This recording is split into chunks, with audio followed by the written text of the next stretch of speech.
दोस्तों स्वागत है आपका मेरे YouTube चैनल इंग्लिश बाबू पर। और आज मैं फिर हाजिर हूँ आपके साथ एक नई स्टोरी लेकर। और दोस्तों आज जो स्टोरी मैं आपके लिए लेकर आया हूँ बहुत ही मज़ेदार और बहुत ही मनोरंजन से भरपूर ये कहानी है। और उसके अलावा दोस्तों आज की जो स्टोरी है इसके अंदर आपको कुछ नए एडवांस लेवल के वर्ड मीनिंग सीखने को मिलेंगे, उनकी करेक्ट प्रोनाउंसिएशन के बारे में पता चलेगा। और हमेशा की तरह जो इसका ग्रामर का पार्ट है उसे बिल्कुल डिटेल में कवर करेंगे, तो एक एक स्ट्रक्चर को आप बहुत आसानी से सीख पाएंगे। तो चलिए दोस्तों आज की इस कहानी को हम शुरू करते हैं। और सबसे पहले कहानी का टाइटल देखते हैं। कहानी का टाइटल है द जेलस कोर्टियर। क्या मतलब हुआ दोस्तों? जेलस एक एडजेक्टिव है जिसका मतलब होता है ईर्ष्यालु। ऐसा व्यक्ति जो दूसरों से जलता है, ईर्ष्या करता है, उसे जेलस कहा जाता है, जिसकी हिंदी होती है ईर्ष्यालु। और कोर्टियर का मतलब होता है दरबारी। द जेलस कोर्टियर मतलब कि ईर्ष्यालु दरबारी। तो दोस्तों ये आज की इस कहानी का टाइटल है, शीर्षक है। और अब मैं इसे पढ़ना शुरू करता हूँ। आपसे रिक्वेस्ट है आप कहानी को बिल्कुल ध्यान से सुने। और दोस्तों मेरी आपसे एक और रिक्वेस्ट है, क्योंकि कहानी के दौरान जो भी वर्ड मीनिंग होते हैं उसकी मैं आपको मीनिंग बताता हूँ, साथ में उसकी जो भी रिलेटेड इन्फॉर्मेशन होती है वही मैं देता हूँ। तो मेरी आपसे रिक्वेस्ट है कि आप इन्हें नोट भी ज़रूर करें। तो चलिए इसको शुरू करते हैं। Akbar's admiration for Birbal was popular. क्या मतलब हुआ दोस्तों? ये जो वाक्य है ये सिंपल पास्ट का वाक्य है। सिंपल पास्ट का मतलब होता है जब हम पास्ट में कोई भी वाक्य बनाते हैं जहां वॉज या वर्ब का प्रयोग हेल्पिंग वर्ब के रूप में किया जाता है और साथ में नाउन या फिर एडजेक्टिव को लेकर वाक्य बनाते हैं। और उसके अलावा हमें ये चीज़ का भी ध्यान रखना है कि जब हम सिंपल प्रेजेंट या सिंपल पास्ट में कोई भी वाक्य बनाते हैं तो वहाँ पर कभी भी वर्ब का प्रयोग नहीं किया जाता है। और यही कारण है कि हम इन्हें नो एक्शन सेंटेंस भी कहते हैं। तो यहाँ पर क्या है? अकबर्स एडमिरेशन। दोस्तों यहाँ अकबर के बाद एपिस्ट्रोफी एस है जिसका मतलब होता है का की के। जब हम किसी नाम या व्यक्ति के साथ कुछ जोड़ना चाहते हैं तो एपिस्ट्रोफी एस का यूज़ किया जाता है। एडमिरेशन एक नाउन है जिसका मतलब होता है प्रशंसा। तो क्या अर्थ हुआ? अकबर्स एडमिरेशन मतलब कि अकबर की प्रशंसा फॉर बीरबल, बीरबल के लिए, वॉज पॉपुलर, वो पॉपुलर थी, वो प्रसिद्ध थी। तो इस पूरी लाइन का क्या मतलब हुआ कि Akbar's admiration was for Birbal was popular, मतलब कि बीरबल के लिए अकबर की प्रशंसा मशहूर थी, या इसको कह सकते हैं प्रसिद्ध थी। पॉपुलर मतलब प्रसिद्ध या फिर मशहूर। और दोस्तों ये भी एडजेक्टिव है। आगे देखिए, Birbal had earned a special place in the kingdom of Akbar. दोस्तों इस वाक्य में हैड के साथ थर्ड फॉर्म का यूज़ किया गया है। ये पास्ट परफेक्ट का वाक्य है। जब हम कोई भी वाक्य में हैड के साथ वर्ब की थर्ड फॉर्म का यूज़ करते हैं तो इस तरह का वाक्य पास्ट परफेक्ट का वाक्य कहलाता है। अर्न का मतलब होता है कमाना या फिर किसी चीज़ को अर्जित करना, हासिल करना, और ये थर्ड फॉर्म है अर्न। तो क्या अर्थ हुआ? Birbal had earned a special place in the kingdom of Akbar, मतलब बीरबल ने अकबर के किंगडम में, राज्य में एक विशेष स्थान अर्जित किया था। बिकॉज ऑफ दिस मतलब कि इसकी वजह से, या कह सकते हैं इस कारण से, one courtier had developed jealousy against Birbal. क्या मतलब हुआ दोस्तों? यहाँ पर भी हैड के साथ थर्ड फॉर्म का यूज़ किया गया है। डेवलप का मतलब होता है विकसित करना, विकास होना किसी चीज़ का, और ये थर्ड फॉर्म है डेवलप्ड।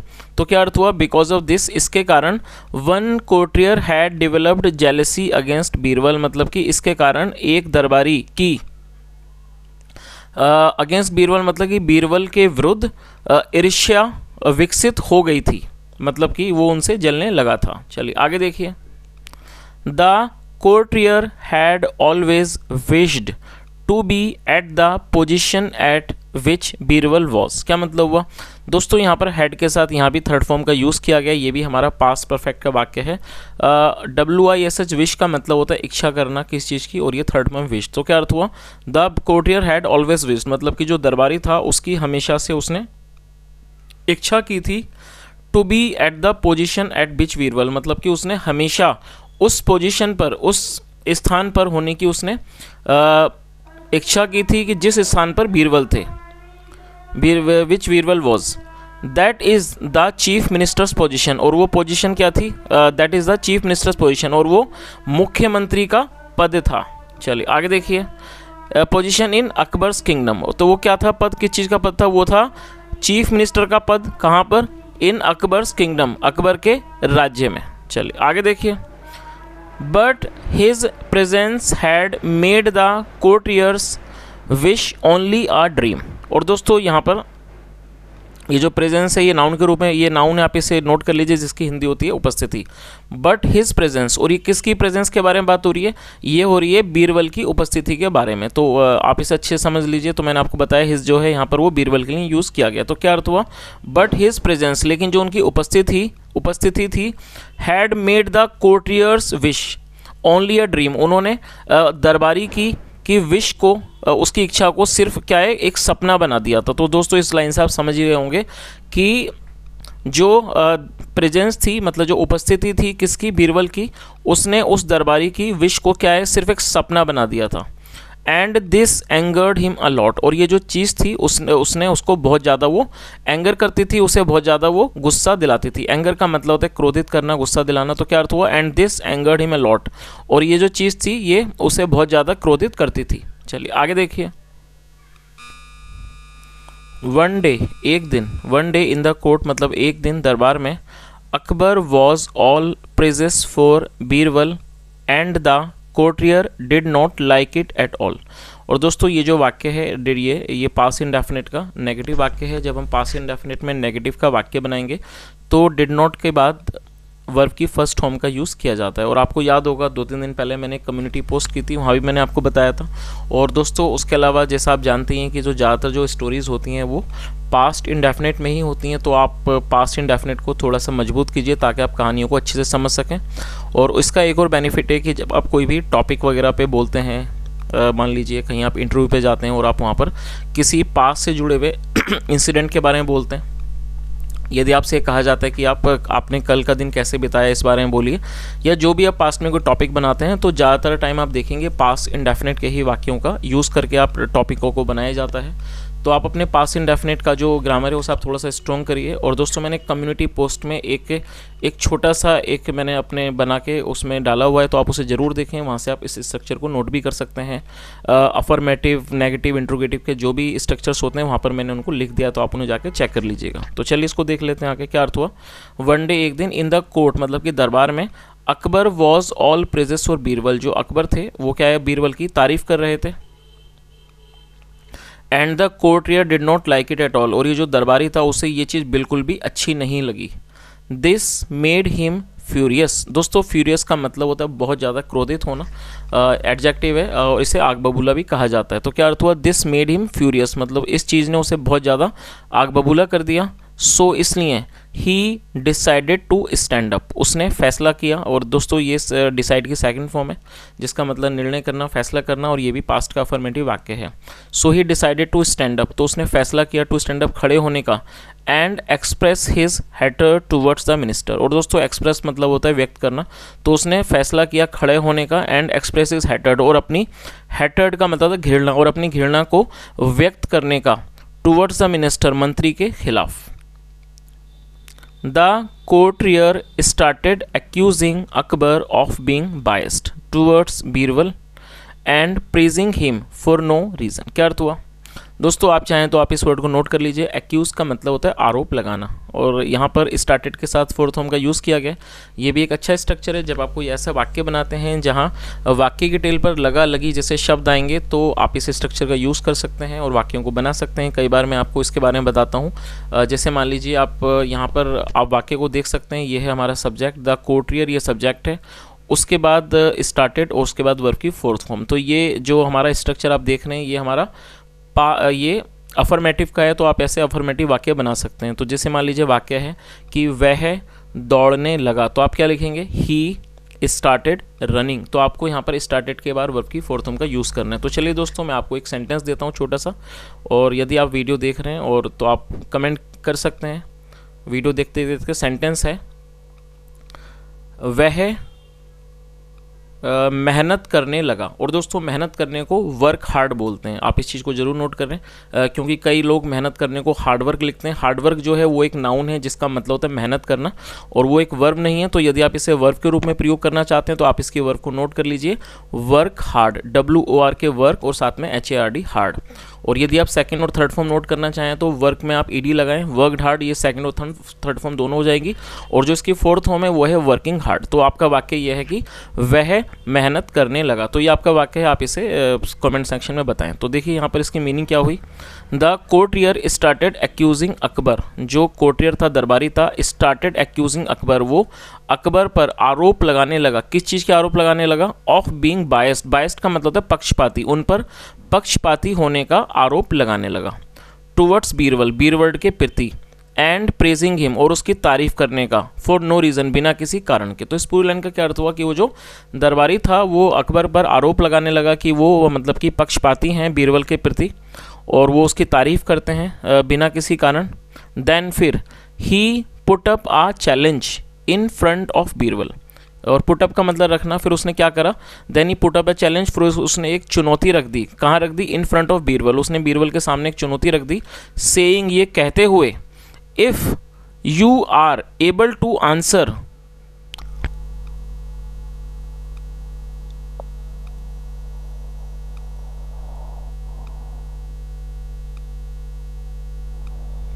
और दोस्तों आप में से कई लोग चित्र भी देखना पसंद करते हैं, एक दो बार मैंने कमेंट देखे हैं, तो आप यहाँ चित्र भी देख सकते हैं ताकि आप इस कहानी को अच्छे से समझ सकें कि यहाँ पर ये जो दरबार लगा हुआ है और यहाँ पर वो आपस में उन लोगों में आर्गूमेंट हो रहे हैं। चलिए यहाँ से देखते हैं।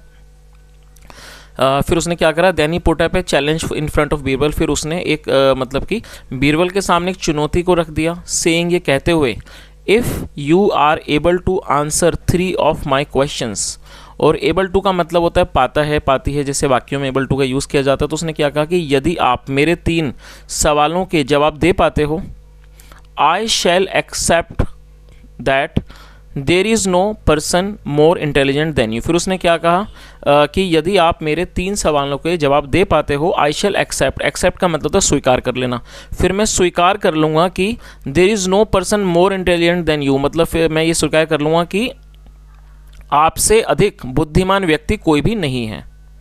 Akbar agree to it, agree मतलब होता है सहमत होना, और ये सेकंड फॉर्म है, अकबर अग्री टू इट, और जो अकबर थे वो इस पर राज़ी हो गए। चलिए दोस्तों अब आगे देखते हैं, फिर हमें आगे पता चलेगा कि वो कौन से 3 सवाल थे और क्या बीरबल जी उनके जवाब दे पाए या नहीं। द कोर्टियर केम अहेड, दोस्तों ये कम की सेकंड फॉर्म है, केम नोट कर लीजिए, ये भी पास्ट का अफर्मेटिव वाक्य है। द कोर्टियर केम अहेड, जो दरबारी था वो आगे आया, अहेड मतलब आगे आया, एंड स्टूड अप, और वो खड़ा हो गया, इन front of Akbar and Birbal, और वो अकबर और बीरबल के सामने खड़ा हो गया, एंड पुट 3 क्वेश्चंस, और उसने 3 सवाल रखे, to the emperor's favourite minister, जो एम्परर्स फेवरेट मिनिस्टर जो मतलब सम्राट के जो पसंदीदा मंत्री थे उनके सामने उसने 3 सवालों को रखा। चलिए दोस्तों आगे देखिए।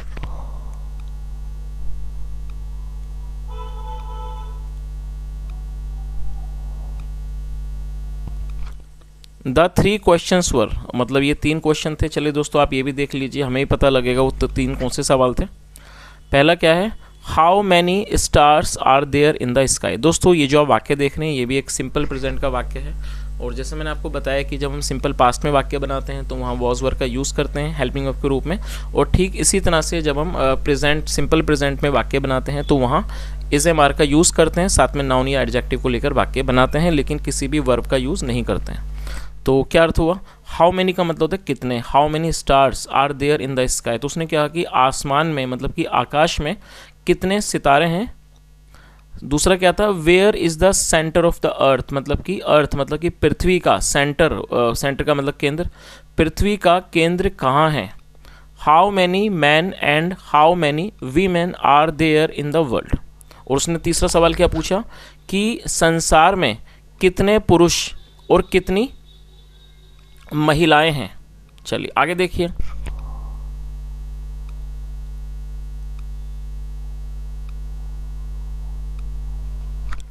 After the courtier had completed asking the questions, Akbar turned towards Birbal and said,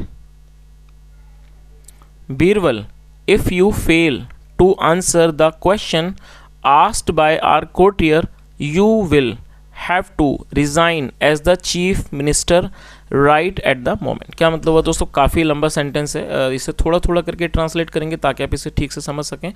after the courtier had completed asking the questions, मतलब कि, और यहाँ भी हैड के साथ थर्ड फॉर्म है तो ये पास्ट परफेक्ट का वाक्य है, मतलब कि दरबारी के 3 सवाल, मतलब कि दरबारी के after the courtier had completed asking the question, मतलब जब दरबारी ने अपने जो सवाल पूछने का जो था वो उसने जब पूरा कर लिया, जो उसके सवाल पूछना जब वो पूरा हो गया, अकबर टर्न टूवर्ड्स बीरबल, जो अकबर थे वो बीरबल की तरफ मुड़े, एंड सेड, और उन्होंने कहा, बीरबल इफ़ यू फेल, दोस्तों फेल का मतलब था विफल होना, बीरबल इफ़ यू फेल, यदि आप विफल होते हो, टू आंसर द क्वेश्चन, यदि आप सवालों के जवाब देने में विफल होते हो, asked by our minister courtier, जो हमारे दरबारी के द्वारा पूछे गए, you will have to resign. और दोस्तों ये जो वाक्य है ये फ्यूचर का फोर्स्ड एक्शन सेंटेंस है। जब हम फ्यूचर में कोई ऐसा वाक्य बनाते हैं जहाँ किसी तरह का फोर्स दिखाना चाहते हैं, दबाव, वहाँ विल हैव टू का यूज़ किया जाता है हेल्पिंग ऑफ के रूप में। तो क्या अर्थ हुआ, उन्होंने आगे क्या कहा, you will have to resign, आपको त्यागपत्र देना होगा,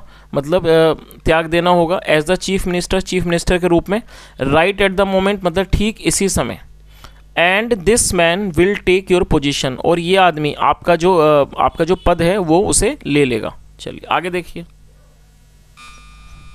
Birbal nodded in agreement and said, nod का मतलब होता है सिर हिलाना, और ये सेकंड फॉर्म है, आप इसे नोट कर लीजिए, NODDED, और अग्रीमेंट नाउन है जिसका मतलब होता है सहमति। Birbal nodded in agreement and said, मतलब बीरबल ने सहमति में सर हिलाया और कहा, योर मजेस्टी, महाराज, I will try to answer these questions to the best of my abilities. तो उन्होंने क्या कहा कि महाराज, I will try to answer these questions, मतलब मैं इन सवालों के जवाब देने की कोशिश करूंगा, to the best of my abilities, मतलब अपनी सबसे अच्छी योग्यता के हिसाब से मैं इनके सवालों का जवाब देने की कोशिश करूंगा। एंड आई होप, और मुझे उम्मीद है, that the answers will satisfy you, कि जो मुझे उम्मीद है कि जो आंसर्स हैं, जवाब हैं, विल सेटिस्फाई यू, वो आपको संतुष्ट करेंगे। देन फिर ही ब्रॉट अ हेरी शीप, और दोस्तों ये जो है ये भी पास्ट का अफर्मेटिव वाक्य है जहाँ सेकंड फॉर्म का यूज़ किया जाता है, BRING, ब्रिंग का मतलब होता है लाना, और ये सेकंड फॉर्म है, आप इसे नोट कर लीजिए। देन फिर ही ब्रॉट अ हेरी शीप, हेरी मतलब बाल वाली, फिर वो एक बाल वाली जो शीप थी, भीड़ थी, उसे वो लाए। Looked at the courtier and sad, मतलब कि देखते हुए, किसे देखते हुए, दरबारी को देखते हुए, एंड सैड, और उन्होंने कहा,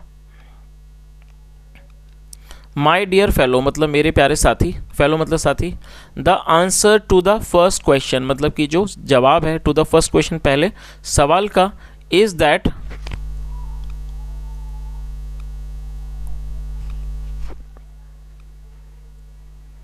वो ये है, there are as many stars in the sky, मतलब कि उन्होंने आगे क्या कहा कि माई डियर फेलो, मतलब कि मेरे प्यारे साथी, the answer to the first question is that, मतलब कि जो पहले सवाल का जवाब है वो ये है, there are as many stars in the sky as there is hair on this sheep's body. तो उन्होंने क्या जवाब दिया कि जितने इस भीड़ के शरीर पर बाल हैं उतने ही जो तारे हैं वो आसमान में हैं। चलिए आगे देखिए। You are most welcome to count the hair, मतलब आपका बहुत स्वागत है कि आप जो हेयर हैं, बाल हैं, उनकी आप गिनती करें। And tell all of us, और हम सबको बताएं, how many stars there are, कि मतलब कितने तारे हैं। चलिए आगे देखिए। फॉर द सेकेंड आंसर, और जो दूसरा जवाब है, ही ड्रीव अ फ्यू लाइन्स, और दोस्तों ड्रॉ का मतलब खींचना, second form ड्रीव, he ड्रीव a few lines, उन्होंने कुछ रेखाएं खींची विद चॉक, उन्होंने एक चॉक से कुछ रेखाएं खींची, ऑन द फ्लोर, फर्श पर, and bore an iron rod in it and said, और उन्होंने क्या किया, एक and bore an iron rod in it, और उसके अंदर एक आयरन रॉड से, लोहे की छड़ से एक छेद कर दिया। एंड सेड, और कहा, this is the centre of the earth my friend, मतलब मेरे दोस्त ये क्या है, ये पृथ्वी का केंद्र है। If you have any doubts, यदि आपको कोई संदेह है, कोई शक है, you can measure it by your self, और मेजर मतलब नापना, you can measure it by your self, आप इसे अपने आप नाप सकते हो। चलिए आगे देखिए। And for the third answer he said, और जो तीसरे जवाब के लिए उन्होंने कहा, इट इज़ नॉट पॉसिबल, ये संभव नहीं है, टू काउंट, गिनती करना था, एग्जैक्ट नंबर, मतलब एकदम सही जो गिनती है उसको एग्जैक्ट नंबर है उसकी गिनती करना मुमकिन नहीं है। पॉसिबल नहीं, संभव नहीं है। ऑफ मैन एंड वीमेन मतलब पुरुषों की और महिलाओं की, एज जैसे कि there are different species too, और जैसे कि अलग अलग जो हैं वो प्रजातियां भी हैं। विच आर नाइदर मैन और नॉर वीमेन, जो कि ना तो पुरुष हैं और ना ही महिलाएं हैं। सो इसलिए फर्स्ट पहले such species will have to be killed, इसलिए इस तरह की जो स्पीसीज हैं, प्रजातियां हैं, will have to be killed, उन्हें मारा जाना होगा। देन ओनली, सिर्फ तभी the number can be counted, फिर तभी जो है गिनती है उससे, मतलब जो नंबर है उसे गिना जा सकता है।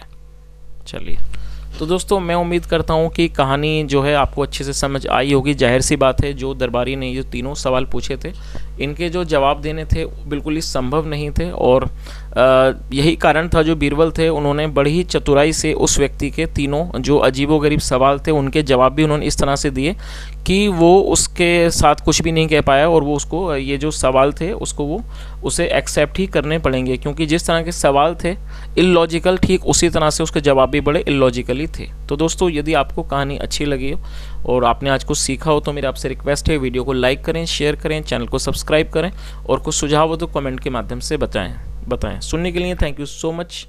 Have a nice day and bye.